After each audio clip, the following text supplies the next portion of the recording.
Back in the late 50s and early 60s, the Hampton Roads area was the largest metropolitan area in the country without a medical school. We needed doctors. There was a shortage of doctors in the country, and certainly in this region too. Well, Larry Cox, who was executive director of the Norfolk Housing Authority, began to make speeches advocating the creation of a medical school in this area. A personal hope that this new medical center, then just getting underway, that was 2 years ago next month, could be the means by which we might realize for our community and its people a training facility for the medical profession, and I mean a medical college. Mason Andrews, who was a leading gynecologist here in this area, he picked up on it too, and they talked about what a difference it would make in the healthcare in this area.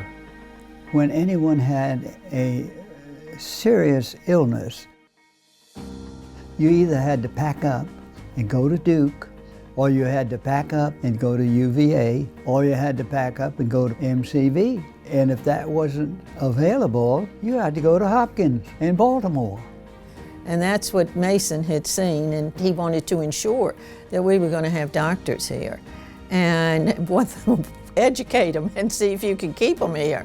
Whatever Mason got involved in, he got deeply involved in it. Next to his delivery and gynecological work, his time was spent on doing something to get this school started. Mason Andrews was the father of EVMS. The man was just amazing, absolutely. We were lucky to have him. He had gone to Johns Hopkins. He saw what that did, I think, in the Baltimore area, and he said, we need a good medical school down here. And they went to the city of Norfolk to see about getting its support, and the city of Norfolk concluded that such a school here was feasible. And in order to do it, you would need the authority of the Virginia legislature. And it was introduced and it passed.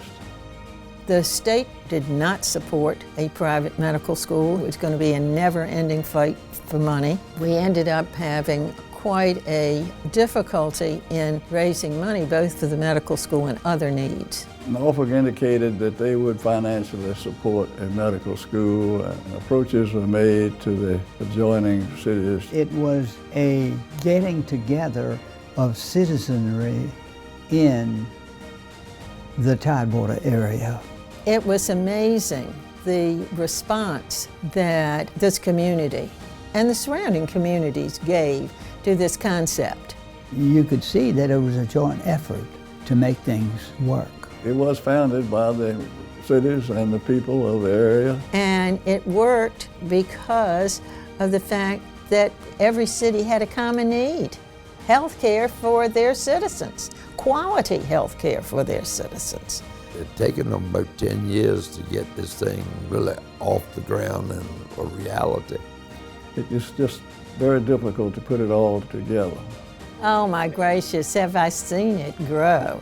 I mean, just absolutely unbelievable.